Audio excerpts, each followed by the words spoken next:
Social media YouTube channels కూడా నా request, cinema release అయిపోయే లోపే ఇప్పుడు స్టార్ట్ అయింది, ఓ ఫోన్ తీసుకున్నా ఇప్పుడు స్టార్ట్ అయిపోయింది, లేదు ఈ షాట్ బాగా అసలు బాగుందో లేదో మీరు 2.5 గంటలు చూడండి first. You tell with you like it. అందరూ ఏంటంటే సినిమాని చూడటం మానేసి అందరూ రివ్యూవర్స్లో తయారైపోయారు. ఈ కల్చర్ ఎక్కడో చోట పోవాలి, తప్పు పెరుగుట్టు విరుగుట్టు కోరిక అంటారు కదా. ఈ కల్చర్ ఎక్కడో పోకపోతే ఏమైపోద్దంటే ఇన్ని కోట్ల మీద పెడతాం. నేనే హరిహర వీరమలకి ఎంత ఇబ్బంది పడడం నాకు తెలుసు.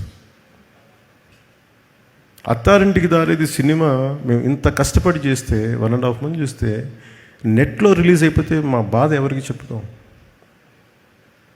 40-50 కోట్లు వడ్డీలు కట్టాలి, ఎక్కడి నుంచి కడతాం? దానికి నేను పెట్టిన సంతకాలు కాటం రాయడదా కడతానే ఉన్నాను దాని డబ్బులు. ఈ బాధలు ఎవరికి చెప్పుకుంటాం మేము? చూడటాకన్నీ బయటికి వెలుగులు జిలుగులు ఉంటాయి, కానీ మా గుండె ఎంత రోదన ఉంటుందో ఎవరికి తెలియదు.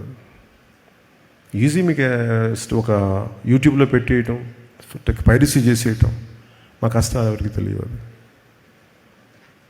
అందుకని సోషల్ మీడియా యూట్యూబర్స్ వీళ్ళకి కూడా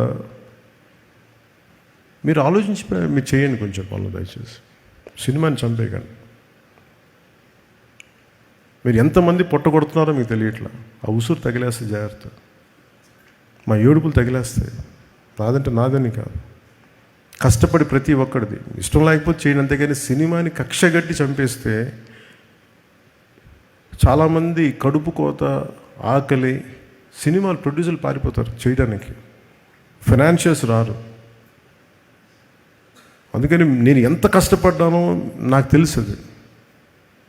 హరిహర వీరమలు కూడా ఎంత ఇబ్బందులు పడ్డామో తెలుసు. ఎప్పుడు బయటికి రాను అని బయటకు వచ్చాను నేను. దేనికంటే నాకు సినిమాని వదిలేస్తే అట్లా మన మీద నమ్మకంతో వచ్చేస్తారు, ఇబ్బందులు పడుతున్నాం. దాని ఆటుపోటు కూడా ఈ రోజుకి నేను తీసుకుంటానే ఉన్నా. అలాంటి నాకు ఈ ఓజీ సినిమా నాకు బలాన్ని ఇచ్చింది. నాకు